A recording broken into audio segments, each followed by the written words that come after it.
एक बार की बात है, मुल्ला नसीरुद्दीन अपने गांव के पास एक छोटे से बाजार में घूम रहे थे। बाजार हमेशा की तरह चहल पहल से भरा हुआ था। वहां कपड़े, सब्जियां, मसाले, मिठाइयां और कई चीजें बिक रही थीं। नसीरुद्दीन की आंखें एक मिठाई की दुकान पर जाकर टिक गईं। दुकान पर चमचमाती जलेबियां, रसीले लड्डू और चाशनी में डूबी हुई बालूशाही देखकर उनके मुंह में पानी आ गया। दुकान का मालिक एक मोटा और चालाक आदमी था, जिसका नाम रघु था। रघु की दुकान पर मिठाई बहुत महंगी होती थी और वह ग्राहकों से हमेशा कुछ न कुछ धोखा करने के लिए जाना जाता था। लोग उससे मिठाई खरीदने से पहले 100 बार सोचते थे। नसीरुद्दीन ने रघु की दुकान के पास जाकर कहा, भाई, ये जलेबियां कितने की हैं?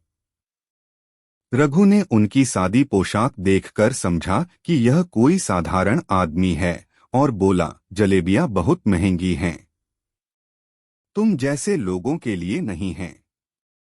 यह सुनकर नसीरुद्दीन मुस्कुराए और बोले, अरे भाई, कीमत तो बता दो, शायद मैं खरीद ही लूं। रघु ने घमंड से कहा, 1 किलो जलेबी के लिए 200 रुपए लगेंगे। नसीरुद्दीन ने सोचा कि यह तो बहुत ज्यादा है। वह बोले, क्या इन जलेबियों की खुशबू मुफ्त में ले सकता हूं? रघु ने हंसते हुए कहा, खुशबू लेने के पैसे नहीं लगते, ले लो।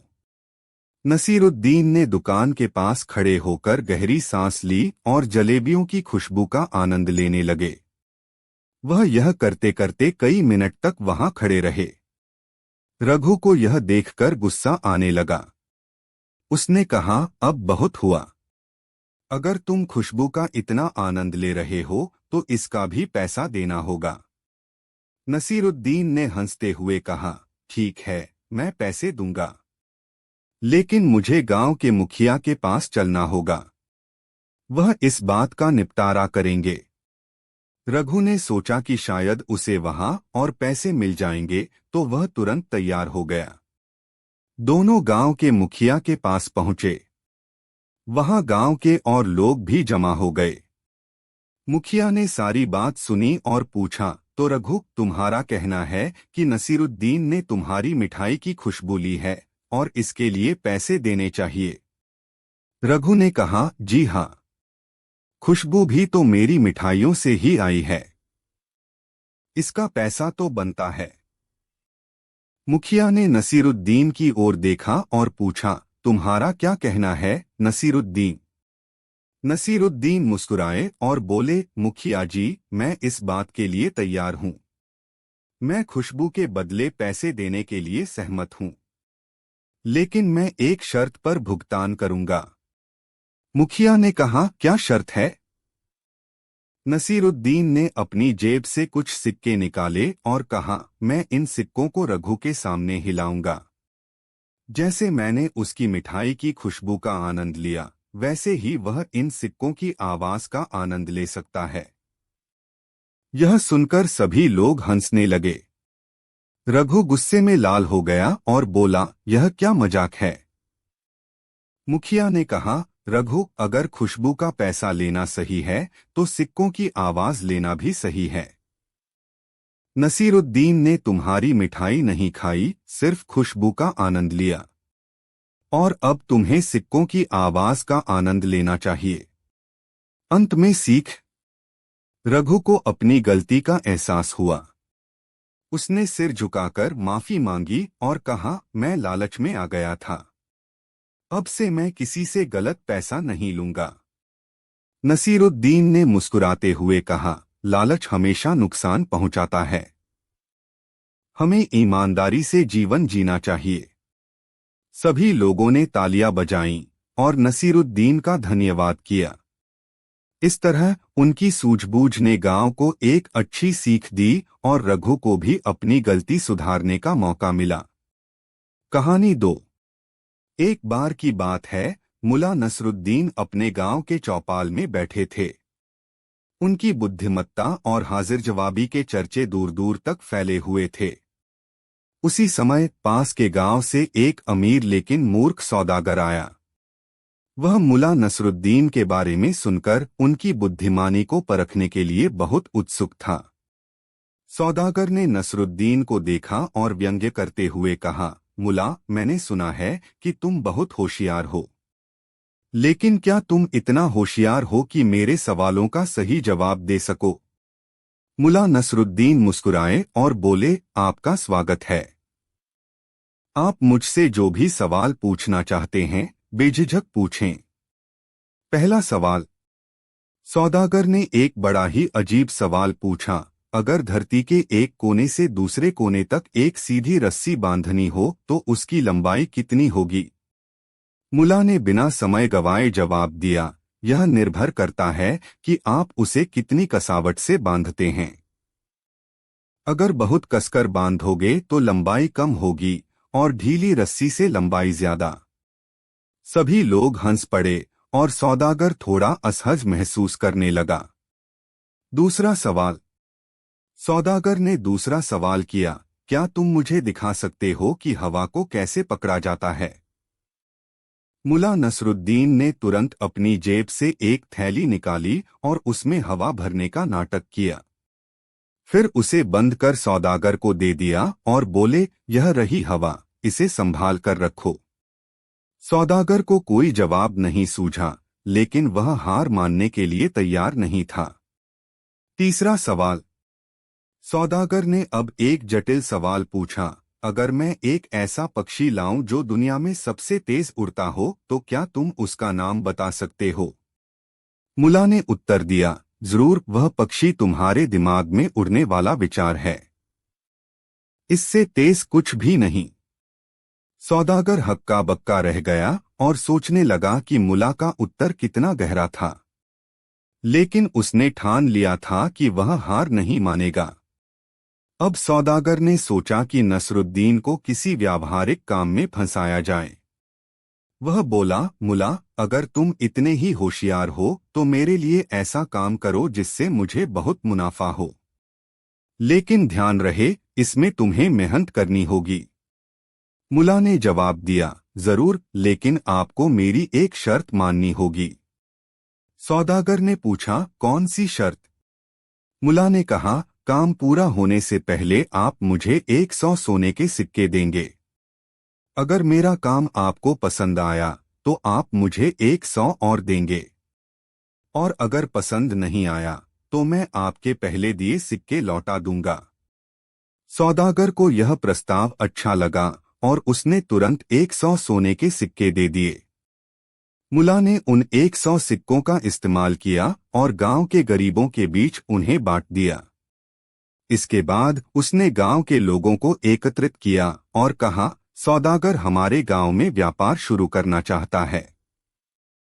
जो भी इसे मुनाफे में मदद करेगा उसे इनाम मिलेगा। गांव वालों ने सौदागर के साथ व्यापार करना शुरू कर दिया। सौदागर को काफी मुनाफा हुआ, लेकिन उसे यह समझ नहीं आया कि यह सब कैसे हुआ। कुछ दिनों बाद मुला नसरुद्दीन ने सौदागर से कहा, अब मुझे मेरे बाकी 100 सिक्के दो। सौदागर ने पूछा, लेकिन तुमने क्या किया? मुला ने जवाब दिया, मैंने आपके व्यापार की नींव रखी। अगर मैं गांव वालों को प्रेरित न करता तो आप मुनाफा कैसे कमाते? सौदागर यह सुनकर निरुत्तर हो गया। उसने महसूस किया कि मुला नसरुद्दीन वास्तव में बहुत चतुर थे। उसने बाकी 100 सिक्के भी खुशी खुशी दे दिए। सीख। इस कहानी से हमें यह सीख मिलती है कि बुद्धिमत्ता केवल सवालों के जवाब देने में नहीं, बल्कि व्यवहारिकता और दूरदर्शिता में भी होती है। मुला नसरुद्दीन ने अपने चतुराई और समाज सेवा के माध्यम से यह साबित किया कि असली बुद्धिमान वही है जो अपनी बुद्धि से दूसरों का भला करे। कहानी 3। मुला नसरुद्दीन अपने मजाकिया और चतुराई भरे किस्सों के लिए पूरे गांव में प्रसिद्ध थे। उनकी बातों में हमेशा गहरा संदेश छुपा होता था। एक दिन मुला बाजार में टहलते हुए एक नई दुकान पर पहुंचे। यह दुकान एक नए व्यापारी ने खोली थी, जिसे अपने व्यापार के गुरों का ज्यादा ज्ञान नहीं था। मुल्ला ने देखा कि दुकानदार ग्राहकों को आकर्षित करने के लिए जोर जोर से चिल्ला रहा था, आओ आओ, यहाँ सबसे अच्छा सामान और सबसे सस्ते दाम पर मिलेगा। लेकिन दुकान पर ज्यादा ग्राहक नहीं थे। मुल्ला को समझ आ गया कि दुकानदार अपनी बातों में वजन नहीं ला पा रहा है। मुल्ला और दुकानदार की पहली मुलाकात। मुल्ला ने दुकान में प्रवेश किया और दुकानदार से पूछा, भाई साहब क्या बेच रहे हो? दुकानदार ने तुरंत उत्तर दिया, हर वह चीज जो आपके जीवन को बेहतर बना दे। मुल्ला ने हंसते हुए कहा, यह तो बड़ी अच्छी बात है, लेकिन क्या आपकी दुकान पर बुद्धि भी मिलती है? दुकानदार ने सोचा कि मुल्ला उसका मजाक उड़ा रहे हैं। उसने चिढ़कर जवाब दिया, बुद्धि किसी दुकान पर नहीं मिलती साहब। मुल्ला ने अपनी चतुराई से कहा, तो फिर आप क्यों दावा कर रहे हैं कि यहाँ हर चीज मिलती है? दुकानदार को मुल्ला की बात समझ नहीं आई। उसने झुंझलाते हुए कहा, देखो आप कुछ खरीदने आए हैं तो खरीदिए, वरना दूसरों को जगह दीजिए। मुल्ला मुस्कुराए और बोले, ठीक है, मुझे 1 किलो बुद्धि दे दो। दुकानदार गुस्से में आ गया और चिल्लाकर बोला, मजाक करने की दुकान नहीं है यह। मुल्ला ने शांतिपूर्वक कहा, भाई अगर आप ग्राहकों से अच्छे से पेश नहीं आएंगे और अपनी बातों में सच्चाई नहीं रखेंगे तो आपका व्यापार कभी नहीं चलेगा। दुकानदार थोड़ा शर्मिंदा हुआ और उसने मुल्ला से सलाह मांगी। मुल्ला ने उसे समझाया कि ग्राहकों से ईमानदारी और विनम्रता से पेश आना सबसे बड़ा व्यापारिक गुण है। दुकानदार ने मुल्ला की बात को गंभीरता से लिया और अपनी आदतें बदल लीं। कुछ महीनों बाद उसकी दुकान पर ग्राहकों की भीड़ लगने लगी। वह मुल्ला का आभारी हो गया और हमेशा उनकी बातों को याद रखने लगा। कहानी 4। एक समय की बात है, एक छोटे से राज्य में एक बुद्धिमान और हाजिर जवाब व्यक्ति रहते थे, जिनका नाम था मुल्ला नसीरुद्दीन। उनका हाजिर जवाबी और व्यंग्यपूर्ण बातों का कोई सानी नहीं था। उनके किस्से दूर दूर तक मशहूर थे। उस राज्य का राजा भी मुल्ला की ख्याति से भली भांति परिचित था और उन्हें अक्सर दरबार में बुलाकर उनकी चतुराई का आनंद लेता था। एक दिन राजा के मन में एक नई परीक्षा लेने का विचार आया। उन्होंने मुल्ला नसीरुद्दीन को दरबार में बुलाया और कहा, मुल्ला, मैं तुम्हारी बुद्धिमानी का बहुत प्रशंसक हूँ, लेकिन इस बार मैं तुम्हें एक चुनौती देना चाहता हूँ। यदि तुमने इसे हल कर लिया तो तुम्हें मेरी तरफ से 100 अशर्फियां मिलेंगी, लेकिन अगर तुम असफल हुए तो तुम्हें मेरी आज्ञा का पालन करना होगा। मुल्ला मुस्कुराए और बोले, जहांपनाह, आपकी आज्ञा मेरे लिए सर्वोपरि है। बताइए चुनौती क्या है? राजा ने आदेश दिया, तुम्हें अगले 7 दिनों में मुझे 3 चीजें लाकर देनी हैं। एक ऐसी चीज जो बहुत पुरानी हो, एक ऐसी चीज जो बेहद अनमोल हो, और एक ऐसी चीज जो बेहद मजेदार हो। मुल्ला नसीरुद्दीन ने सिर झुकाकर हामी भर दी और बोले, जहांपनाह, आपका काम पूरा करके ही लौटूंगा। मुल्ला नसीरुद्दीन ने सोचा कि राजा को ऐसा कुछ देना होगा जो न केवल पुराना हो बल्कि उसमें एक कहानी भी छिपी हो। वह अपनी गधे पर बैठकर गांव-गांव घूमने लगे। आखिरकार उन्हें एक बुजुर्ग महिला मिली जिसके पास एक टूटी फूटी मिट्टी की हांडी थी। महिला ने बताया, यह हांडी मेरी दादी की है और यह लगभग 100 साल पुरानी होगी। इसे मैंने कभी बेचा नहीं क्योंकि इसमें मेरी यादें बसी हैं। मुल्ला ने महिला से वह हांडी मांगी और उसे कुछ पैसे देकर कहा, यह हांडी अब राजा के दरबार की शोभा बनेगी। अब मुल्ला को ऐसी चीज लानी थी जो अनमोल हो। उन्होंने सोचा कि अनमोल चीज केवल सोने चांदी या जवाहरात से जुड़ी नहीं होती बल्कि वह भावना से भी जुड़ी हो सकती है। मुल्ला ने गांव के एक निर्धन किसान से मुलाकात की। किसान ने कहा, मेरे पास तो कुछ भी अनमोल नहीं है, बस यह मेरे पिता की दी हुई अंगूठी है जो मेरे लिए सब कुछ है। मुल्ला ने किसान से वह अंगूठी ली और उसे समझाया, यह अंगूठी तुम्हारे लिए अनमोल है, और अब यह राजा को भी यह समझाएगी कि अनमोल चीजें भावनाओं से जुड़ी होती हैं। अब मुल्ला को सबसे कठिन चुनौती का सामना करना था। मजेदार चीज लाना राजा के दरबार में लोगों को हंसाने का काम था। मुल्ला ने सोचा कि मजाक की कला केवल वस्तु में नहीं, बल्कि प्रस्तुति में होती है। उन्होंने अपने गधे के कान में कुछ कहा और उसे दरबार में ले आए। 7वें दिन मुल्ला नसीरुद्दीन राजा के सामने पहुंचे। राजा उत्सुकता से उनकी वस्तुओं का इंतजार कर रहे थे। मुल्ला ने सबसे पहले पुरानी हांडी प्रस्तुत की और कहा, जहांपनाह, यह हांडी 100 साल पुरानी है। यह न केवल एक वस्तु है, बल्कि इसमें एक पूरे परिवार की यादें बसी हैं। राजा ने मुस्कुराते हुए हांडी स्वीकार की। फिर मुल्ला ने किसान की अंगूठी राजा को दी और कहा, यह अंगूठी एक किसान के लिए उसकी पूरी दुनिया है। यह साबित करती है कि अनमोल चीजें भावनाओं में बसी होती हैं। राजा ने अंगूठी देखकर सिर हिलाया और कहा, तुमने सही कहा, मुल्ला। अंत में मुल्ला ने अपने गधे को दरबार में खड़ा किया और कहा, जहांपनाह, अब यह सबसे मजेदार चीज पेश है। यह मेरा गधा है जो आपसे कुछ कहना चाहता है। सभी दरबारी हैरान थे। मुल्ला ने गधे के कान में कुछ फुसफुसाया। गधा जोर जोर से रेंकने लगा और मुल्ला ने कहा, जहांपनाह, मेरा गधा कह रहा है कि उसे लगता है वह राज्य का सबसे समझदार प्राणी है। राजा और दरबारी यह सुनकर जोर जोर से हंसने लगे। राजा ने कहा, मुल्ला, तुमने सचमुच मुझे और मेरे दरबार को बहुत आनंद दिया। तुम्हारी हर वस्तु ने मुझे सिखाया कि हर चीज में कोई न कोई मूल्य छिपा होता है। राजा ने मुल्ला नसीरुद्दीन को 100 अशर्फियां इनाम में दीं और कहा, तुम्हारी बुद्धिमानी और हाजिर जवाबी का कोई मुकाबला नहीं। मेरे दरबार में तुम हमेशा स्वागत योग्य हो।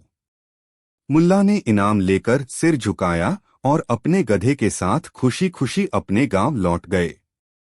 इस तरह मुल्ला नसीरुद्दीन की चतुराई और व्यंग्य की यह कहानी हर किसी के लिए एक सबक बन गई।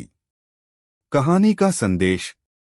इस कहानी से हमें सीखने को मिलता है कि बुद्धिमानी केवल तर्क में नहीं, बल्कि हर चीज को एक नई दृष्टि से देखने में है। कहानी 5।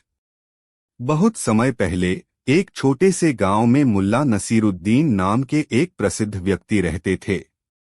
उनकी चतुराई, हाजिर जवाबी और असामान्य तरीकों से समस्याएं हल करने की कला के किस्से दूर दूर तक मशहूर थे। एक दिन गांव में एक अमीर लेकिन मूर्ख सौदागर आया। वह अपनी धन दौलत और व्यापारिक सफलता के कारण बहुत घमंडी था। उसका नाम था हरिश्चंद्र। हरिश्चंद्र का उद्देश्य था कि वह गांव के लोगों को अपनी चतुराई दिखाए और मुल्ला नसीरुद्दीन को भी मात दे।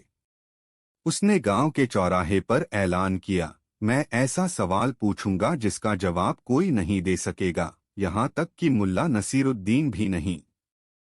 जो भी मेरे सवाल का जवाब देगा, उसे मैं 100 स्वर्ण मुद्राएं दूंगा। गांव वाले उत्सुक हो गए। सभी जानते थे कि मुल्ला नसीरुद्दीन किसी भी चुनौती से पीछे नहीं हटते। जब मुल्ला को यह खबर मिली तो वह मुस्कुराए और बोले, चलो देखते हैं इस सौदागर के सवाल का खेल। अगले दिन चौराहे पर बड़ी भीड़ जमा हुई। हरिश्चंद्र ने अपनी पोशाक को व्यवस्थित करते हुए मंच पर चढ़कर कहा, मुल्ला नसीरुद्दीन, अगर आप मेरे इस सवाल का जवाब दे देंगे तो मैं आपको 100 स्वर्ण मुद्राएं दूंगा। लेकिन अगर आप हार गए तो आपको यह स्वीकार करना होगा कि आप मुझसे कम चतुर हैं। मुल्ला ने हल्के अंदाज में कहा, यह प्रस्ताव मुझे स्वीकार है। अब बताइए, आपका सवाल क्या है? हरिश्चंद्र ने अपनी मूंछों पर ताव देते हुए पूछा, बताइए, इस ब्रह्मांड का केंद्र कहाँ है? मुल्ला ने जमीन पर एक डंडा गाड़ दिया और बोले, यही है। अगर आप मुझ पर विश्वास नहीं करते तो नापकर देख लीजिए। भीड़ हंसी के ठहाकों से गूंज उठी। हरिश्चंद्र को समझ नहीं आया कि क्या जवाब दे। उसने अपनी हार मान ली और 100 स्वर्ण मुद्राएं मुल्ला को दे दी। हरिश्चंद्र ने अपनी पहली हार को स्वीकार कर लिया, लेकिन उसने ठान लिया कि वह मुल्ला को एक बार और हराने की कोशिश करेगा। अगले दिन उसने मुल्ला को फिर से बुलाया और कहा, इस बार मैं आपसे एक पहेली पूछता हूँ। अगर आप इसे हल कर लेंगे तो मैं आपको 500 स्वर्ण मुद्राएं दूंगा। मुल्ला मुस्कुराए और बोले, पूछिए, आपकी पहेली क्या है? हरिश्चंद्र ने पूछा, एक ऐसा जानवर बताओ जो सुबह 4 टांगों पर चलता है, दोपहर में 2 टांगों पर और शाम को 3 टांगों पर। मुल्ला ने तुरंत जवाब दिया, यह इंसान है। बचपन में वह चारों हाथ पैरों के सहारे चलता है, जवानी में 2 पैरों पर और बुढ़ापे में लाठी लेकर 3 पैरों पर चलता है। भीड़ ने तालियों से मुल्ला का स्वागत किया।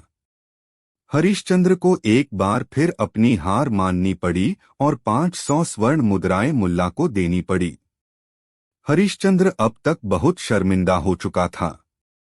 उसने ठान लिया कि अब की बार वह एक ऐसी चाल चलेगा जिससे मुल्ला को नीचा दिखा सके।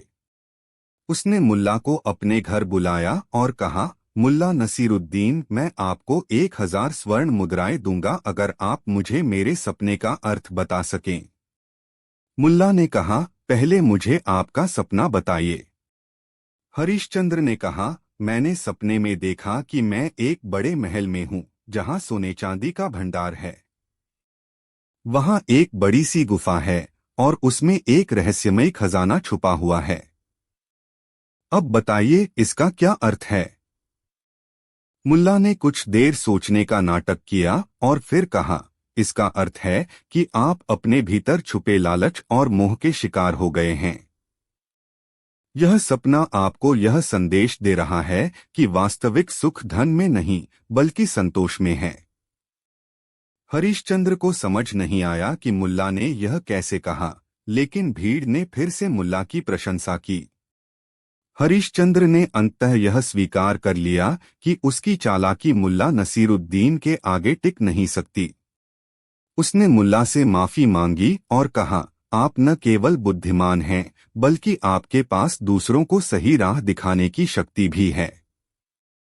मुल्ला ने कहा, यह जीवन एक खेल है और हमें इसे हंसी खुशी और ईमानदारी से खेलना चाहिए। घमंड और लालच हमें कहीं नहीं ले जाते। इसके बाद हरिश्चंद्र ने अपनी धनदौलत का उपयोग गांव के भले के लिए किया और मुल्ला नसीरुद्दीन के साथ एक सच्ची मित्रता का रिश्ता बना लिया।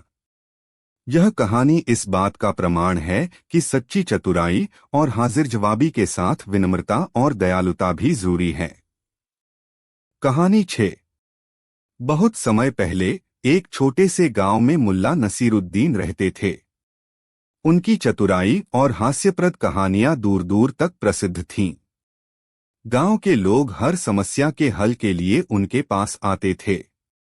उनकी बुद्धिमत्ता और चतुराई से गांव वाले न केवल हंसते थे बल्कि कई समस्याओं का समाधान भी पा लेते थे। एक दिन गांव में एक नया आदमी आया। उसका नाम रहमतुल्लाह था, लेकिन लोग उसे लालची सौदागर के नाम से जानते थे। वह हमेशा सोने चांदी और पैसा कमाने के नए नए तरीके खोजता रहता था। उसके पास अकूत संपत्ति थी, लेकिन लालच ने उसे कभी संतुष्ट नहीं होने दिया। रहमतुल्लाह ने गांव में अपना ठिकाना बनाया और व्यापार शुरू किया। उसने लोगों से वादा किया कि वह उनकी फसलें और सामान ऊंचे दामों पर खरीदेगा और उन्हें अमीर बना देगा। लेकिन असल में उसने ऐसा जाल बुना जिसमें गांव वालों की मेहनत और पैसा उसके पास जमा हो जाए। रहमतुल्लाह ने मुल्ला नसीरुद्दीन की चतुराई के बारे में सुना। उसने सोचा, अगर मैं इस मुल्ला को बेवकूफ बना दूं तो पूरा गांव मेरे काबू में आ जाएगा। एक दिन रहमतुल्लाह ने मुल्ला को अपने घर बुलाया। उसने बड़े आदर से कहा, मुल्ला साहब, मैंने सुना है कि आप बहुत चतुर हैं। क्या आप मेरी एक छोटी सी समस्या का हल निकाल सकते हैं? मुल्ला मुस्कुराए, बिल्कुल। समस्या बताइए। रहमतुल्लाह ने सोने का एक सिक्का निकाला और कहा, ये सिक्का असली है या नकली? इसे पहचान कर दिखाइए। मुल्ला ने सिक्के को ध्यान से देखा, फिर उसे गिराया। सिक्का जमीन पर गिरते ही टनटनाने की आवाज करने लगा। मुल्ला ने मुस्कुराते हुए कहा, यह सिक्का असली है। रहमतुल्लाह को यकीन नहीं हुआ कि मुल्ला ने इतनी आसानी से सही जवाब दे दिया। उसने पूछा, आपने यह कैसे पहचाना? मुल्ला ने जवाब दिया, जब सिक्का गिरता है तो उसकी आवाज में एक अलग मिठास होती है। नकली सिक्के में यह मिठास नहीं होती। रहमतुल्लाह ने सोचा कि केवल एक चाल से मुल्ला की परीक्षा पूरी नहीं होगी। उसने एक और योजना बनाई। इस बार उसने गांव वालों को बुलाकर एक घोषणा की। मैंने एक विशाल खजाना पाया है और मैं इसे गांव वालों में बांटना चाहता हूं। लेकिन पहले हर किसी को मेरे पास अपने गहने और पैसे जमा कराने होंगे। मैं इनसे खजाना खोलने की चाबी बनवाऊंगा। गांव वाले लालच में आ गए। उन्होंने अपनी मेहनत की कमाई रहमतुल्लाह को सौंप दी। लेकिन मुल्ला को यह योजना संदिग्ध लगी। मुल्ला ने एक तरकीब सोची। वह रहमतुल्लाह के पास गए और बोले, सौदागर साहब, मैंने सुना है कि आप खजाना बांटने वाले हैं। लेकिन मुझे लगता है कि खजाना खोलने से पहले हमें कुछ रस्में पूरी करनी चाहिए। रहमतुल्लाह चौंक कर बोला, कैसी रस्में? मुल्ला ने मुस्कुराते हुए कहा, खजाना खोलने से पहले खजाने की जगह पर पूजा करनी होगी। और उस पूजा के लिए हमें गांव के सबसे बड़े तालाब में स्नान करना होगा। रहमतुल्लाह ने सोचा, इससे मेरा क्या नुकसान होगा? चलो इनकी बात मान लेता हूं। अगली सुबह पूरा गांव तालाब के पास इकट्ठा हुआ। मुल्ला ने सौदागर से कहा, अब आप तालाब में स्नान करें। और हाँ, अपने सारे गहने और पैसे भी उतार कर किनारे रखें। पूजा के लिए पवित्रता जरूरी है। सौदागर ने ऐसा ही किया। जैसे ही वह तालाब में गया, मुल्ला ने गांव वालों को इशारा किया। सबने मिलकर उसके गहने और पैसे उठाए और तालाब से दूर ले गए। जब सौदागर बाहर आया तो उसने अपना सामान गायब पाया। उसने गुस्से में मुल्ला से पूछा, यह क्या हुआ? मुल्ला ने शांतिपूर्वक कहा, यह तो वही हुआ जो आप गांव वालों के साथ करना चाहते थे। लेकिन आपने जो भी जमा किया था वह अब गांव वालों में बांट दिया गया है। गांव वालों ने मुल्ला की तारीफ की और सौदागर को गांव छोड़ने पर मजबूर कर दिया। रहमतुल्लाह को अपने लालच का खामियाजा भुगतना पड़ा और मुल्ला की चतुराई से गांव एक बार फिर सुरक्षित हो गया। इस घटना के बाद गांव वालों ने मुल्ला को और भी ज्यादा सम्मान देना शुरू किया और यह कहानी दूर दूर तक फैल गई। नैतिक शिक्षा। लालच का परिणाम हमेशा बुरा होता है। सच्चाई और बुद्धिमानी से हर समस्या का समाधान किया जा सकता है। कहानी 7। एक समय की बात है जब मुल्ला नसीरुद्दीन अपने अनोखे अंदाज और चतुराई के लिए दूर दूर तक प्रसिद्ध थे। उनकी कहानियां हर गली मोहल्ले में सुनाई जाती थीं। इसी प्रसिद्धि के कारण एक दिन उनकी बात शहर के राजा तक पहुंची। राजा ने सोचा, यह मुल्ला नसीरुद्दीन कौन है? कहते हैं कि वह बड़ा समझदार और मजाकिया है। मुझे इसे अपने दरबार में बुलाना चाहिए। राजा ने अपने सिपाहियों को भेजा और मुल्ला को दरबार में बुलाया। जब मुल्ला पहुंचे तो उन्होंने दरबार का माहौल देखा। राजा रत्नों और सोने से सजी गद्दी पर बैठा था और दरबार में मंत्रियों, कलाकारों और दार्शनिकों का जमावड़ा था। मुल्ला नसीरुद्दीन अपने साधारण कपड़ों में, सिर पर अपनी पुरानी पगड़ी बांधे हुए, आत्मविश्वास से भरे दरबार में दाखिल हुए। जैसे ही वे आए, राजा ने पूछा, तो आप ही हैं मुल्ला नसीरुद्दीन, जिनकी चतुराई और हाजिर जवाबी की इतनी चर्चा है। मुल्ला मुस्कुराए और बोले, जी हाँ हुजूर, लेकिन लोग मेरी चतुराई की बात करते हैं और मैं हमेशा सोचता हूँ कि मेरी भूख और थकान की चर्चा क्यों नहीं होती। राजा और दरबार में सभी ठहाका मारकर हंस पड़े। राजा को मुल्ला की बातों में गहराई और सरलता दोनों नजर आई। पहला सवाल, असंभव चुनौती। राजा ने मुल्ला की चतुराई को परखने का निश्चय किया।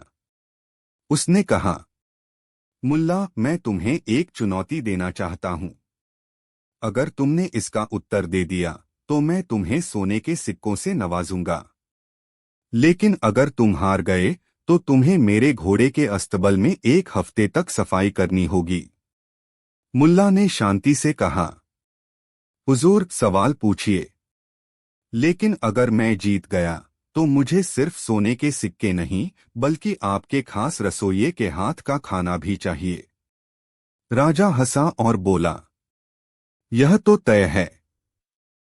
अब सुनो सवाल, इस दुनिया में ऐसा क्या है जिसे कोई भी इंसान कभी पकड़ नहीं सकता?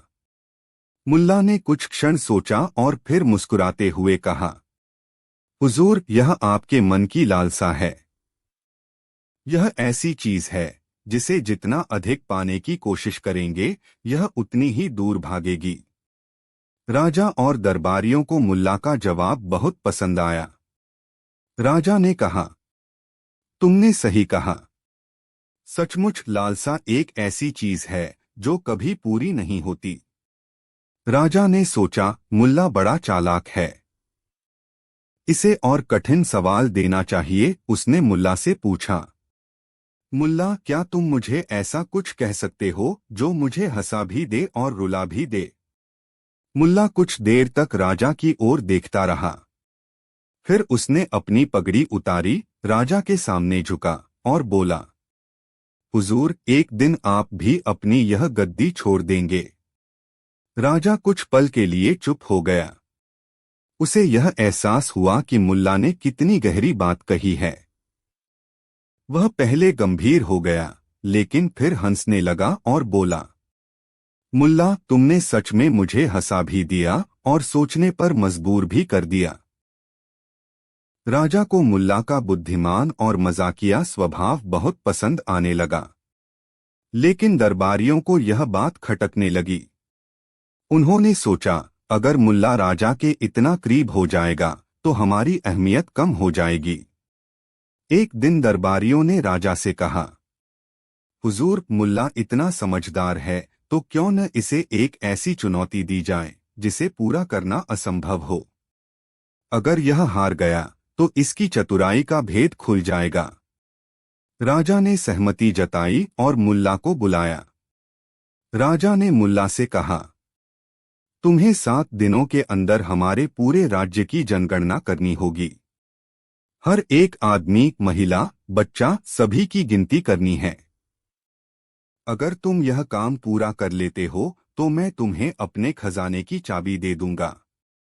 लेकिन अगर तुम असफल हुए तो तुम्हें दरबार से हमेशा के लिए बाहर कर दिया जाएगा।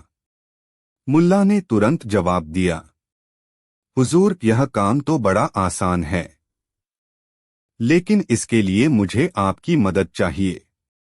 राजा ने हैरानी से पूछा, मेरी मदद? कैसी मदद? मुल्ला मुस्कुराते हुए बोला, मुझे बस इतना चाहिए कि आप आदेश जारी करें कि अगले 7 दिनों तक कोई भी व्यक्ति अपनी जगह से हिले नहीं। तभी मैं सही गिनती कर पाऊंगा। राजा और दरबारी यह सुनकर अवाक रह गए। राजा हंस पड़ा और बोला, मुल्ला, तुम सच में अद्भुत हो। तुम्हारी बातों में हमेशा तर्क और मजाक दोनों होते हैं। राजा ने मुल्ला को सोने के सिक्के, कीमती वस्त्र और स्वादिष्ट खाना इनाम में दिया। साथ ही उसने घोषणा की कि मुल्ला नसीरुद्दीन उसके दरबार के सबसे प्रिय सदस्य हैं। मुल्ला ने इनाम स्वीकार किया और मजाकिया अंदाज में कहा, हुजूर, इनाम के लिए धन्यवाद, लेकिन क्या आप मुझे एक और इनाम दे सकते हैं? राजा ने पूछा, और क्या चाहिए मुल्ला? मुल्ला ने अपनी पुरानी पगड़ी दिखाते हुए कहा, बस मुझे एक नई पगड़ी दे दीजिए। मेरी यह पगड़ी अब दरबार के लायक नहीं रही। पूरे दरबार में ठहाके गूंज उठे। राजा ने खुशी खुशी मुल्ला को अपनी खास पगड़ी दी। इस कहानी से राजा और दरबारियों ने सीखा कि चतुराई, बुद्धिमत्ता और हाजिर जवाबी जीवन में कितनी महत्वपूर्ण होती है। मुल्ला नसीरुद्दीन ने एक बार फिर साबित कर दिया कि सरलता और समझदारी से हर चुनौती का सामना किया जा सकता है। कहानी 8। एक समय की बात है, मुल्ला नसीरुद्दीन अपने छोटे से गांव में रहते थे। वह अपनी बुद्धिमत्ता और हास्य के लिए दूर दूर तक मशहूर थे। उनका हर किस्सा अपने आप में एक सीख होती थी। लेकिन उनकी एक और खास पहचान थी, उनका गधा। यह गधा उनके जीवन का अभिन्न हिस्सा था और उसकी वजह से मुल्ला के जीवन में अनेक मजेदार घटनाएं घटती थीं। एक दिन मुल्ला ने सोचा कि उन्हें एक नया गधा खरीदना चाहिए।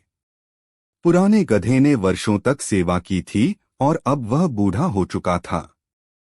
बाजार में जाते हुए मुल्ला ने देखा कि एक व्यापारी एक सुंदर और ताकतवर गधा बेच रहा था। यह गधा तेज है, मेहनती है और बहुत समझदार भी है, व्यापारी ने कहा। मुल्ला ने गधे की तारीफ सुनी और उसे खरीदने का फैसला किया। उन्होंने गधे की कीमत चुकाई और उसे अपने साथ ले आए। लेकिन गधा जैसा दिख रहा था वैसा बिल्कुल नहीं था। वह आलसी था, जिद्दी था और बात बात पर अड़ जाता था। मुल्ला ने सोचा, शायद यह नया है, इसलिए इसे समय चाहिए। लेकिन दिन पर दिन गधा और ज्यादा आलसी होता गया। वह खेत में काम करने के बजाय आराम करना पसंद करता था। मुल्ला ने कई तरीके अपनाए, लेकिन गधा अपनी हरकतों से बाज नहीं आया। एक दिन मुल्ला ने सोचा, अगर यह गधा मेहनत नहीं करेगा तो मैं इसे ऐसा सबक सिखाऊंगा कि यह जिंदगी भर याद रखेगा। उन्होंने एक योजना बनाई। अगली सुबह मुल्ला ने गधे के खाने का कटोरा खाली कर दिया। गधा भूखा था और उसने रेंकना शुरू कर दिया। मुल्ला ने कहा, अगर तुम मेहनत करोगे तो तुम्हें खाना मिलेगा, वरना भूखे रहोगे। गधे को समझ नहीं आया कि क्या करना है।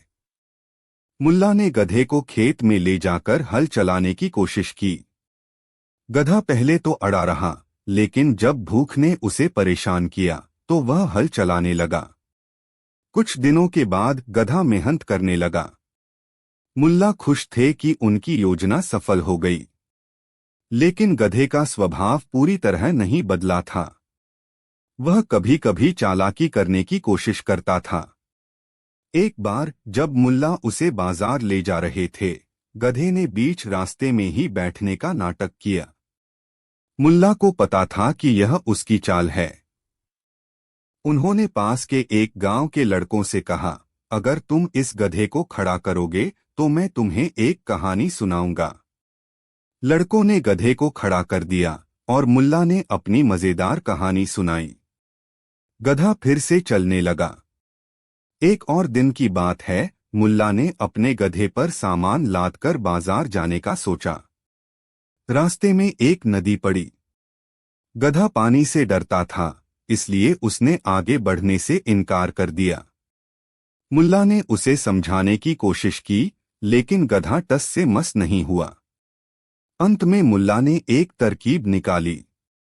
उन्होंने गधे की पीठ से सामान उतारकर खुद उठा लिया और गधे को अकेला छोड़ दिया। जब गधे ने देखा कि मुल्ला बिना उसे लिए आगे बढ़ रहे हैं, तो वह घबरा गया और तेजी से उनके पीछे चलने लगा। समय के साथ मुल्ला और गधे के बीच एक अनोखा रिश्ता बन गया। गधा हालांकि अपनी जिद्दी आदतों से बाज नहीं आता था, लेकिन मुल्ला ने उसकी हरकतों को मजे में लेना सीख लिया था। गधा भी मुल्ला के साथ समय बिताने में खुश रहता था। मुल्ला ने महसूस किया कि हर व्यक्ति और हर जीव का अपना स्वभाव होता है।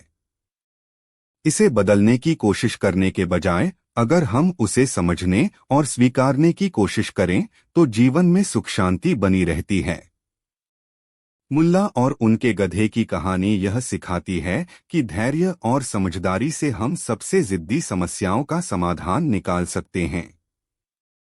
यह भी सिखाती है कि हमें हर परिस्थिति में हास्य और मस्ती का पुट ढूंढना चाहिए, क्योंकि जीवन की असली खुशी वहीं छिपी होती है। कहानी 9। मुल्ला नसीरुद्दीन के किस्से उनकी बुद्धिमानी, चतुराई और हास्य के लिए प्रसिद्ध हैं। एक बार की बात है कि मुल्ला नसीरुद्दीन के पड़ोस में एक नया पड़ोसी आकर रहने लगा। उसका नाम अहमद था। अहमद बहुत अमीर था और अपनी संपत्ति का खूब दिखावा करता था। उसने अपना घर बहुत ही सुंदर और भव्य बनवाया था। अहमद का स्वभाव कुछ ऐसा था कि वह दूसरों को नीचा दिखाने में ही आनंद महसूस करता था। उसे अपनी संपत्ति और धन का बहुत गर्व था। उसने देखा कि मुल्ला नसीरुद्दीन का घर साधारण है और वे सामान्य जीवन व्यतीत करते हैं। अहमद ने सोचा कि वह मुल्ला नसीरुद्दीन को अपनी संपत्ति से प्रभावित करेगा और उन पर अपना रौब जमाएगा। एक दिन अहमद ने मुल्ला को अपने घर पर दावत के लिए बुलाया। मुल्ला नसीरुद्दीन खुशी खुशी उसके घर गए। अहमद ने उन्हें अपने घर की भव्यता दिखाई और अपनी संपत्ति के बारे में डींगे मारी। उसने मुल्ला से कहा, देखिए मेरा घर कितना सुंदर है। यह मेरे पैसे और मेहनत का परिणाम है। क्या आपका घर भी इतना सुंदर और भव्य है? मुल्ला ने मुस्कुराते हुए कहा, भाई, आपका घर वास्तव में सुंदर है, लेकिन सुंदरता का मोल हर किसी के लिए अलग होता है। मेरे लिए घर की सुंदरता उसमें रहने वाले लोगों की खुशी और सादगी में है। यह सुनकर अहमद थोड़ा असमंजस में पड़ गया। कुछ दिन बाद अहमद ने एक बड़ी पार्टी का आयोजन किया। उसने शहर के सभी प्रतिष्ठित लोगों को आमंत्रित किया और मुल्ला नसीरुद्दीन को भी बुलाया।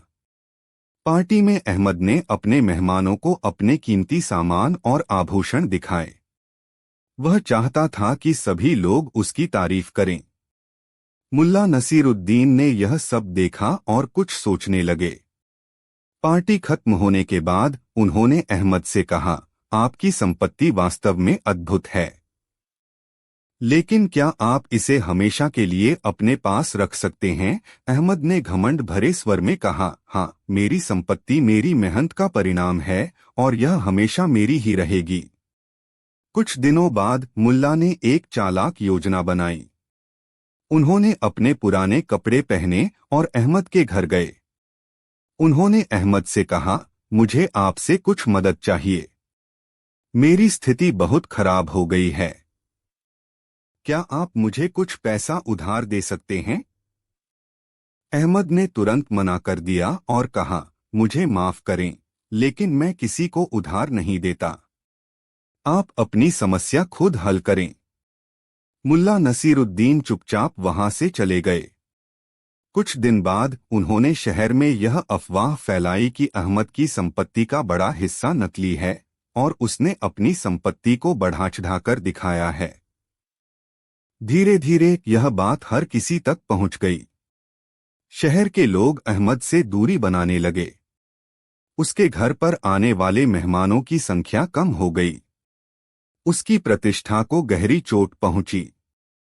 परेशान होकर अहमद ने मुल्ला नसीरुद्दीन से मिलने का फैसला किया। अहमद ने मुल्ला से कहा, मुझे माफ कर दें। मैंने अपनी संपत्ति और घमंड के कारण आपको और बाकी सभी को परेशान किया।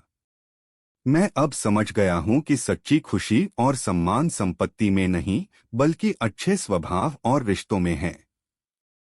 मुल्ला नसीरुद्दीन ने मुस्कुराते हुए कहा, अहमद भाई, जीवन का असली आनंद सादगी और दूसरों के साथ मिलजुल कर रहने में है। धन और संपत्ति का कोई मूल्य नहीं है यदि उसका उपयोग दूसरों की भलाई के लिए न हो। अहमद ने मुल्ला नसीरुद्दीन की बात मान ली और अपनी आदतों में बदलाव किया। वह अब दूसरों की मदद करने लगा और अपनी संपत्ति का उपयोग जरूरतमंदों की सहायता के लिए करने लगा। इस प्रकार मुल्ला नसीरुद्दीन ने अपनी चतुराई और समझदारी से अहमद को जीवन का असली महत्व सिखाया और उनके पड़ोसी के रूप में एक नई शुरुआत की। कहानी 10। एक समय की बात है, मुल्ला नसरुद्दीन अपने गांव में अपने अनोखे हास्य और बुद्धिमानी के लिए प्रसिद्ध थे। उनकी कहानियां लोगों के दिलों में बसती थीं और उनकी हाजिर जवाबी हर मुश्किल का हल निकाल देती थी। लेकिन एक बार उनके साथ एक ऐसा दिलचस्प वाकया हुआ जिसने पूरे गांव को हैरान कर दिया। रात का समय था और मुल्ला अपने घर के आंगन में आराम कर रहे थे। हल्की हल्की चांदनी चारों ओर फैली थी और ठंडी हवा बह रही थी। अचानक उनके घर के पास से 3 चोर गुजरे। ये चोर बेहद मूर्ख थे और हमेशा अपनी बेवकूफी के कारण पकड़े जाते थे। उनमें से पहला चोर बोला, देखो, वह मुल्ला नसरुद्दीन का घर है। वहां जरूर कुछ कीमती सामान मिलेगा। दूसरा चोर बोला, लेकिन हमें ध्यान रखना होगा कि मुल्ला को कोई शक न हो, वह बहुत चालाक है। तीसरा चोर, जो सबसे मूर्ख था, बोला, कोई बात नहीं, हम ऐसा जाल बिछाएंगे कि मुल्ला खुद फंस जाएगा। तीनों चोरों ने एक योजना बनाई। उन्होंने सोचा कि वे मुल्ला के घर में घुसकर चोरी करेंगे, लेकिन पहले उन्हें यह पता लगाना होगा कि मुल्ला के पास सबसे कीमती चीज क्या है। अगली सुबह वे मुल्ला के पास पहुंचे। वे साधारण गांव वालों का रूप धरकर बोले, मुल्ला साहब, हमने सुना है कि आप बहुत बुद्धिमान हैं। हमें आपकी मदद चाहिए। मुल्ला मुस्कुराए और बोले, बताइए, मैं आपकी क्या मदद कर सकता हूं? पहला चोर बोला, हमें यह जानना है कि आपके पास सबसे कीमती चीज क्या है। मुल्ला ने उनकी बात सुनी और फिर कुछ देर सोचकर बोले, मेरे पास सबसे कीमती चीज मेरा घड़ा है। उसमें मैं अपना पानी रखता हूं। वह मेरे लिए जीवन का आधार है। रात को तीनों चोर मुल्ला के घर में घुसे और वह घड़ा चुरा लिया। वे बहुत खुश थे और सोचा कि उन्होंने मुल्ला की सबसे कीमती चीज चुरा ली है। लेकिन जब वे घड़े को खोलकर देखना चाहते थे तो उन्हें उसमें केवल पानी मिला। पहला चोर चिल्लाया, यह क्या? यह तो सिर्फ पानी है।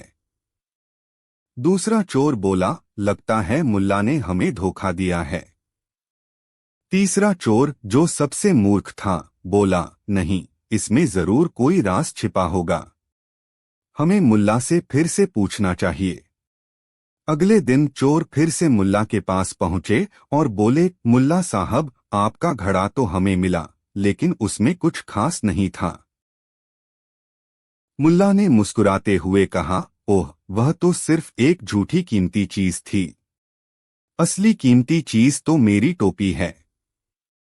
वह मुझे ठंड से बचाती है और मेरी पहचान है। चोरों ने सोचा कि इस बार वे सही चीज चुरा लेंगे। रात को चोर मुल्ला की टोपी चुराने के लिए आए, लेकिन मुल्ला पहले से ही सतर्क थे। उन्होंने अपनी टोपी के अंदर एक जाल लगा दिया था। जैसे ही चोरों ने टोपी उठाई, वे उस जाल में फंस गए। मुल्ला ने चोरों को पकड़ा और गांव वालों को बुलाया। गांव वाले हंसते हुए बोले, मुल्ला, तुमने फिर से अपनी बुद्धिमानी से इन मूर्ख चोरों को सबक सिखा दिया। मुल्ला ने मुस्कुराते हुए कहा, बुद्धिमानी से बड़ी कोई कीमती चीज नहीं होती। उस दिन के बाद चोरों ने कभी चोरी करने की कोशिश नहीं की और मुल्ला की बुद्धिमानी का लोहा मान लिया। कहानी 11। मुल्ला नसीरुद्दीन और मूर्ख व्यापारी की कहानी। मुल्ला नसीरुद्दीन अपनी बुद्धिमत्ता और हास्यपूर्ण तरीके से कठिन समस्याओं को हल करने के लिए प्रसिद्ध थे। उनकी कहानियों में से एक बेहद रोचक और शिक्षाप्रद कहानी है जो एक मूर्ख व्यापारी के साथ घटी। यह कहानी न केवल मनोरंजन करती है बल्कि एक महत्वपूर्ण सबक भी सिखाती है। एक बार की बात है, एक छोटा सा गांव था जहां मुल्ला नसीरुद्दीन रहते थे। उसी गांव में एक अमीर लेकिन अत्यंत मूर्ख व्यापारी भी रहता था। वह व्यापारी अपनी संपत्ति और धन के कारण खुद को बहुत समझदार मानता था, लेकिन उसकी मूर्खता के कारण अक्सर लोग उसका मजाक उड़ाते थे। एक दिन व्यापारी ने गांव के बाजार में घोषणा की कि वह अपने धन का प्रदर्शन करने के लिए एक प्रतियोगिता आयोजित करेगा। उसने सभी गांववासियों को आमंत्रित किया और कहा, जो भी व्यक्ति मेरी समस्या का समाधान कर देगा, उसे मैं 100 सोने के सिक्के दूंगा। गांव के लोग इस घोषणा से उत्साहित हो गए और प्रतियोगिता में भाग लेने के लिए तैयार हो गए। लेकिन जब उन्होंने व्यापारी की समस्या सुनी तो वे चौंक गए। व्यापारी ने कहा, मुझे ऐसा व्यक्ति चाहिए जो मेरी गिनती की हुई 100 बकरियों को बिना किसी गलती के गिन सके। लेकिन ध्यान रहे, यदि गिनती गलत हुई तो उसे मुझे 10 सोने के सिक्के देने होंगे। गांव के कई लोग उस प्रतियोगिता में शामिल हुए, लेकिन व्यापारी की चालाकी और धोखे के कारण सभी हार गए। दरअसल व्यापारी जानबूझकर बकरियों को इधर-उधर कर देता था ताकि कोई सही गिनती न कर सके। यह देखकर गांव वाले हताश हो गए। मुल्ला नसीरुद्दीन को जब इस बात का पता चला तो उन्होंने सोचा कि इस मूर्ख व्यापारी को सबक सिखाना चाहिए। मुल्ला नसीरुद्दीन ने प्रतियोगिता में भाग लेने का निर्णय लिया और व्यापारी के पास पहुंचे। मुल्ला नसीरुद्दीन ने व्यापारी से कहा, मैं तुम्हारी समस्या का समाधान करूंगा, लेकिन मेरी एक शर्त है। व्यापारी ने हंसते हुए कहा, क्या शर्त है मुल्ला? मैं हर शर्त मानने को तैयार हूं। मुल्ला ने कहा, यदि मैं तुम्हारी गिनती सही कर दूं तो मुझे 200 सोने के सिक्के चाहिए, न कि 100। व्यापारी को यकीन था कि मुल्ला भी बाकी लोगों की तरह असफल होंगे। उसने तुरंत शर्त मान ली। मुल्ला नसीरुद्दीन ने व्यापारी से कहा कि पहले सभी बकरियों को एक बड़े मैदान में इकट्ठा किया जाए। इसके बाद उन्होंने एक बड़ा रस्सी का घेरा बनाया और कहा, अब सभी बकरियों को इस घेरे के अंदर लाओ। व्यापारी ने मुल्ला की बात मानी और सभी बकरियों को घेरे के अंदर लाया।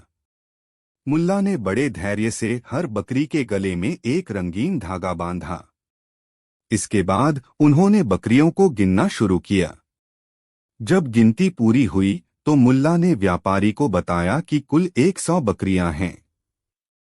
व्यापारी ने अपनी चालाकी से कुछ बकरियों को चुपके से निकालने की कोशिश की, लेकिन मुल्ला ने तुरंत कहा, जिस बकरी के गले में रंगीन धागा नहीं है, वह तुम्हारी गिनती में शामिल नहीं होगी।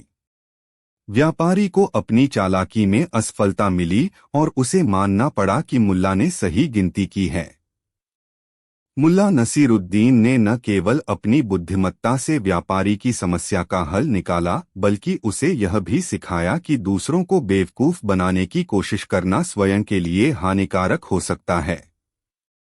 निष्कर्ष: इस कहानी से यह सीख मिलती है कि चालाकी और मूर्खता से ज्यादा महत्वपूर्ण है ईमानदारी और विवेक। मुल्ला नसीरुद्दीन की बुद्धिमत्ता और सरलता ने एक बार फिर साबित कर दिया कि सच्चाई और सूझबूझ के सामने कोई भी चालाकी टिक नहीं सकती। कहानी 12। मुल्ला नसीरुद्दीन की कहानियां हमेशा से चतुराई, हास्य और जीवन के गहरे अर्थ से भरी होती हैं। आज की कहानी मुल्ला नसीरुद्दीन और उनके दो पड़ोसियों की है, जिसमें दोस्ती, समझ और समस्या समाधान की सुंदर झलक दिखाई देती है। एक समय की बात है, मुल्ला नसीरुद्दीन एक छोटे से गांव में रहते थे। उनका घर गांव के बीचों बीच स्थित था, जहां हर सुबह पक्षियों की चहचहाहट और लोगों की हलचल होती थी।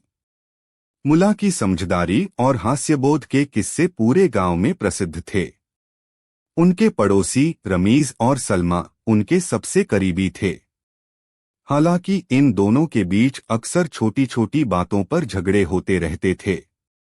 रमीज एक किसान था जो मेहनती और थोड़े गुस्सैल स्वभाव का था। दूसरी ओर सलमा एक सिलाई करने वाली महिला थी जो अपनी कुशलता के लिए जानी जाती थी। दोनों अपने अपने काम में कुशल थे, लेकिन उनकी आदतें अक्सर टकराती रहती थीं। एक दिन रमीज ने अपने आंगन में एक नई सब्जियों की क्यारी लगाई। उसने वहां ताजी सब्जियां उगाने का सपना देखा था। परंतु समस्या तब शुरू हुई जब सलमा की बिल्ली बार बार उस क्यारी में घुसकर मिट्टी को खुरचने लगी। रमीज को यह देखकर बहुत गुस्सा आया। उसने सलमा से शिकायत की, लेकिन सलमा ने इसे हल्के में लेते हुए कहा, यह तो बिल्ली की आदत है। वह जानवर है, उसे क्या पता कि उसे कहाँ जाना चाहिए। रमीज ने जवाब दिया, जानवर तुम्हारा है तो उसे संभालना भी तुम्हारी जिम्मेदारी है। यह बहस दिन ब दिन बढ़ती गई। दोनों पड़ोसी अब एक दूसरे से बोलना भी पसंद नहीं करते थे। गांव में सभी को इस झगड़े की खबर हो गई। मुल्ला नसीरुद्दीन यह सब देख रहे थे। उन्होंने सोचा कि इस समस्या का समाधान ढूंढना चाहिए, क्योंकि गांव का माहौल बिगड़ रहा था। एक दिन उन्होंने दोनों पड़ोसियों को अपने घर बुलाया। मुझे लगता है कि यह झगड़ा ज्यादा लंबा खिंच चुका है। क्यों न हम इसे मिलकर सुलझाएं, मुल्ला ने मुस्कुराते हुए कहा। रमीज और सलमा एक दूसरे की ओर देखते हुए बोले, लेकिन इसका समाधान कैसे होगा? कोई भी अपनी गलती मानने को तैयार नहीं है। मुल्ला ने कुछ देर सोचा और फिर कहा, ठीक है, कल सुबह सूरज उगने से पहले दोनों मेरे साथ गांव के बाहर चलो। अगली सुबह रमीज और सलमा दोनों समय पर मुल्ला के घर पहुंच गए। मुल्ला ने उन्हें गांव के बाहर ले जाकर एक बड़े पेड़ के पास रुकने को कहा। पेड़ के नीचे उन्होंने एक गड्ढा खोदने का निर्देश दिया। यह क्या है मुल्ला? हम यहाँ झगड़ा सुलझाने आए थे, गड्ढा खोदने नहीं, रमीज ने हैरानी से पूछा। धैर्य रखो, हर चीज का समय होता है, मुल्ला ने जवाब दिया।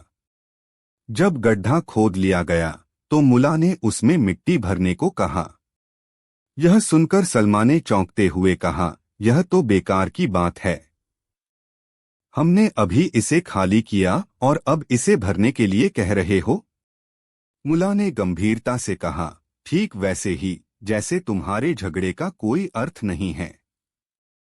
तुम दोनों अपनी ऊर्जा और समय एक ऐसी बात पर बर्बाद कर रहे हो जिसका अंत भी वही है जहां से शुरू हुआ था। मुल्ला की बात सुनकर दोनों पड़ोसी सोच में पड़ गए। उन्होंने महसूस किया कि उनका झगड़ा न केवल व्यर्थ था, बल्कि उनके संबंधों को भी खराब कर रहा था। रमीज ने कहा, मुझे खेद है सलमा, मैं अपनी भावनाओं पर काबू नहीं रख पाया। सलमा ने भी माफी मांगते हुए कहा, और मुझे भी अपनी बिल्ली पर ध्यान देना चाहिए था। इसके बाद मुल्ला ने सुझाव दिया कि रमीज अपनी क्यारी को जाली से ढक ले ताकि बिल्ली वहां न जा सके। सलमा ने भी अपनी बिल्ली को घर के अंदर रखने की व्यवस्था की। अंत गांव के लोग मुल्ला की बुद्धिमानी की प्रशंसा करने लगे। रमीज और सलमा के बीच झगड़े की जगह अब मित्रता ने ले ली थी। मुल्ला ने एक बार फिर साबित कर दिया कि चतुराई और समझदारी से हर समस्या का समाधान संभव है। यह कहानी हमें सिखाती है कि झगड़े और विवाद से बेहतर है समझदारी और आपसी सम्मान का रास्ता चुनना। कहानी 13। मुल्ला नसीरुद्दीन और चोर की कहानी एक बेहद दिलचस्प और हास्यप्रद कहानी है जो चतुराई और समझदारी से भरी हुई है। यह कहानी न केवल मनोरंजन करती है, बल्कि हमें जीवन के महत्वपूर्ण पाठ भी सिखाती है। आइए इस कहानी को विस्तार से जानें। एक बार की बात है, मुल्ला नसीरुद्दीन अपने गांव में एक साधारण और शांत जीवन व्यतीत कर रहे थे। उनकी चतुराई और बुद्धिमत्ता के चर्चे दूर दूर तक फैले हुए थे। मुल्ला के पास अधिक धन दौलत तो नहीं थी, लेकिन उनकी सोचने समझने की शक्ति और हास्यपूर्ण अंदाज उन्हें लोगों के बीच प्रिय बनाते थे। एक दिन मुल्ला नसीरुद्दीन अपने घर के बाहर बैठे हुए थे। उसी समय गांव में एक चोर का आगमन हुआ, जिसने सोचा कि मुल्ला नसीरुद्दीन जैसे सीधे सादे व्यक्ति को ठगना आसान होगा। चोर ने मुल्ला के घर को लक्ष्य बनाया और रात का इंतजार करने लगा। चोर ने सोचा कि रात में जब मुल्ला सो जाएंगे तो वह घर में घुसकर उनकी संपत्ति चुरा लेगा। उसने घर के चारों ओर घूमकर स्थिति का जायजा लिया और समझा कि मुल्ला के घर में ज्यादा सुरक्षा नहीं है। यह सोचकर वह और अधिक आश्वस्त हो गया। मुल्ला हालांकि चोर की इन हरकतों को देख चुके थे। उनकी पैनी नजर और समझदारी ने तुरंत भांप लिया कि कुछ गड़बड़ है। उन्होंने तय किया कि चोर को सबक सिखाना चाहिए, लेकिन बिना किसी हिंसा या गुस्से के। रात होने पर मुल्ला ने एक योजना बनाई। उन्होंने अपने घर के मुख्य कमरे में एक बड़ा सा बक्सा रखा और उसमें कुछ भारी सामान भर दिया। फिर उन्होंने बक्से को कसकर बंद कर दिया और उसे खींचते हुए घर के पिछवाड़े में ले गए। चोर यह सब दूर से देख रहा था और सोच रहा था कि बक्से में जरूर कोई बहुमूल्य वस्तु है। मुल्ला ने जानबूझकर ऐसा नाटक किया जैसे बक्से को छिपाने की कोशिश कर रहे हों। उन्होंने बक्से को जमीन में आधा गाड़ दिया और ऊपर से मिट्टी डाल दी। इसके बाद वे घर के अंदर चले गए और सोने का नाटक करने लगे। जैसे ही आधी रात हुई, चोर ने अपने काम को अंजाम देने का निश्चय किया। वह धीरे धीरे मुल्ला के घर में घुसा और पिछवाड़े में पहुंचा।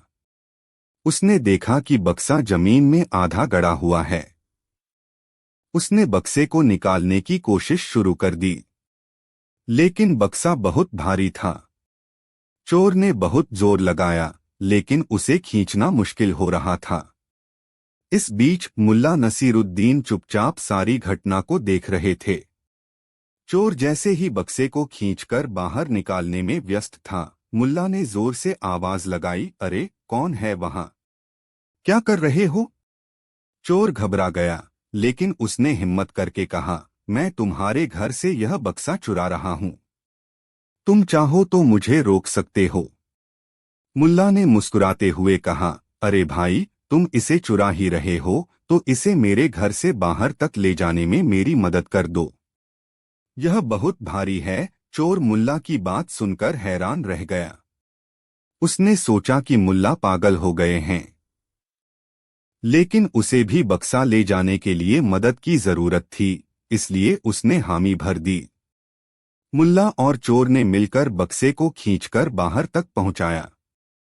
जब बक्सा गांव के बीचों बीच पहुंच गया, तब मुल्ला ने जोर से चिल्लाना शुरू कर दिया, चोर चोर, देखो यह आदमी मेरा सामान चुरा रहा है। गांव के लोग मुल्ला की आवाज सुनकर बाहर आ गए। चोर को रंगे हाथों पकड़ लिया गया। गांव वालों ने चोर को पकड़ा और उसकी खूब फजीहत की। चोर ने सोचा था कि वह चतुराई से चोरी करेगा, लेकिन मुल्ला की समझदारी और बुद्धिमत्ता ने उसकी चालाकी को नाकाम कर दिया। सीख: यह कहानी हमें सिखाती है कि चतुराई और हाजिर जवाबी से बड़ी समस्या को हल किया जा सकता है। मुल्ला नसीरुद्दीन ने बिना किसी हिंसा के चोर को सबक सिखाया और यह दिखाया कि बुद्धिमानी सबसे बड़ी ताकत है।